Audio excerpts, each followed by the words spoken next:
कोई हमारे साथ छल करता है, कोई हमें पीड़ा देता है, तो तन दुख से और मन प्रतिशोध से भर जाता है। फिर हम प्रतिकार चाहते हैं, अपने मन की अग्नि को शांत करने के लिए प्रतिशोध चाहते हैं।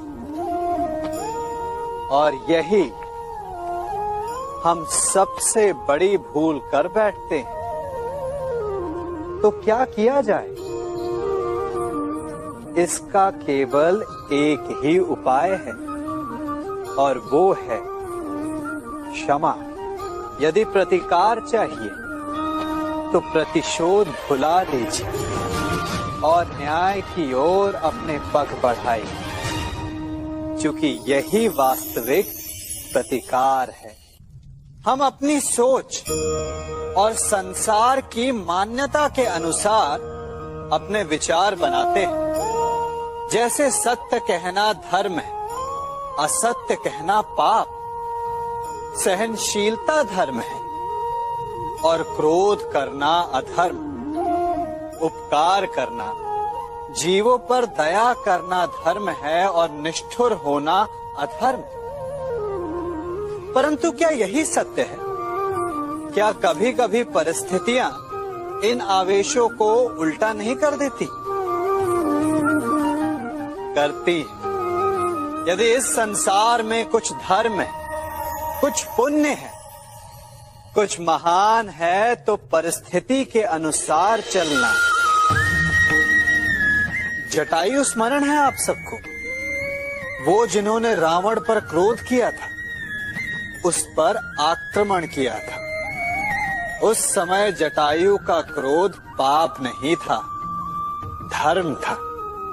इसीलिए अंत में उन्हें भगवान राम की गोद मिली। और कुछ ऐसे भी होते हैं जो धर्म को सहनशीलता समझकर हर अन्याय को सहते हैं और अंत में वो बाणों की शैया पाते हैं। यदि कोई पशु या व्यक्ति अकारण आक्रमण करके किसी निर्दोष के प्राण लेने की चेष्टा करे, तो उसके रक्षा हेतु उसका वध कर देना पाप नहीं, समय की मांग है। क्योंकि आक्रमण भी आत्मरक्षण ही है। यदि किसी दुष्ट की सहायता करने से सामान्य मनुष्य को कष्ट पहुंचे, पीड़ा पहुंचे, तो उसे सहायता ना देना ही धर्म है। अकारण क्रोध अस्वीकार्य है, परंतु यदि क्रोध से कुछ शुभ हो, पाप बाहुभीत हो, तो क्रोध और दंड भी धर्म ही है। स्वीकारण, सत्य का स्वीकारण मनुष्य के लिए बहुत ही महत्वपूर्ण है। जब तक मनुष्य सत्य को स्वीकार नहीं करता, उसे असत्य से लड़ने की शक्ति प्राप्त नहीं होती। जब आप भोजन करते हैं तो क्या होता है? आपका पेट स्वीकारता है कि वो भर चुका है और आप भोजन करना बंद कर देते हैं। जब आपको निद्रा आती है तो क्या होता है? आपका मन स्वीकारता है कि आपका शरीर थक चुका है और उसे विश्राम की आवश्यकता है। उसी प्रकार जब आपको किसी व्यसन को रोकना हो, तो आपको स्वीकारना पड़ता है कि बहुत हो चुका, चाहे वो लालच हो या मदिरा पान। उस व्यसन का त्यागना तभी प्रारंभ होता है जब आप ये स्वीकार कर लेते हैं कि आप उस व्यसन के बंधक हैं।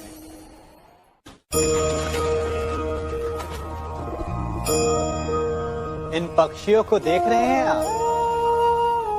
इनका उड़ना, वायु में इतना संतुलन मुक्त कर देता है ना? इन्हें उड़ते देख आपके मन में भी इच्छा होती होगी कि इन्हीं की भांति आप भी स्वतंत्रता से उड़ पाएं।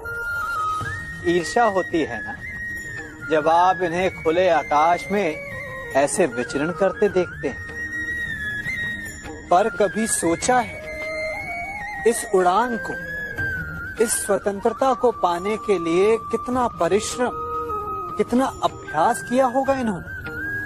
आकाश में उड़ने से पूर्व धरती पर कितना गहन परिश्रम किया होगा इन्होंने। इनके माता पिता ने पहली बार जब इन्हें पंख फड़फड़ाने को उकसाया होगा तो कितनी बार गिरे होंगे। पहली बार वायु में उड़ते समय कितना भय लगा होगा इन्हें। अपनी पहली उड़ान के पश्चात धरती पर उतरते समय गिरकर कितनी चोट खाई होगी।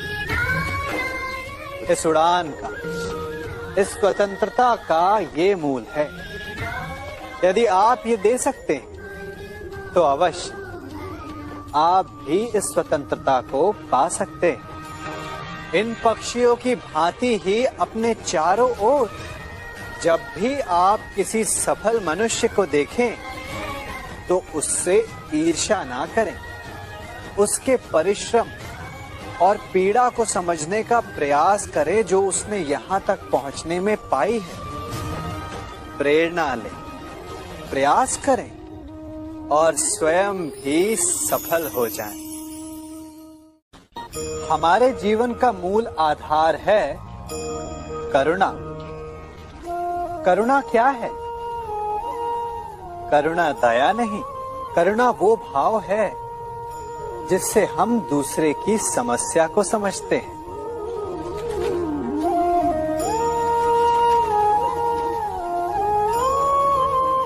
उसकी कठिनाई को अनुभव करते हैं। इस संसार में सारे संघर्षों का मूल है एक दूसरे की परिस्थिति को ना समझना, और इस समस्या का हल है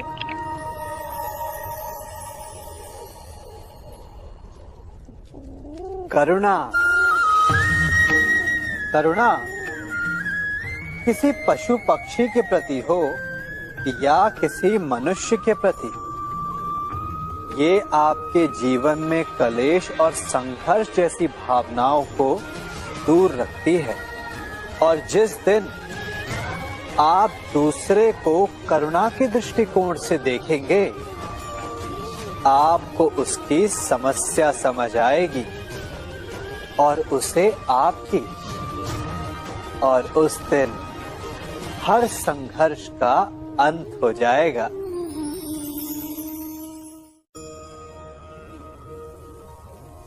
कभी सोचा है हमारा जीवन भी उस रेत की घड़ी की भांति है? जो रेत नीचे गिर चुकी है वो हमारा अतीत है। जो अब भी ऊपर है वो हमारा आने वाला भविष्य है। और वर्तमान ये संकुचित स्थल है जहां से धीरे धीरे करके रेत गिर रही है। अर्थात हमारे पास जीने के लिए यही एक क्षण है। उसका उपयोग कैसे करना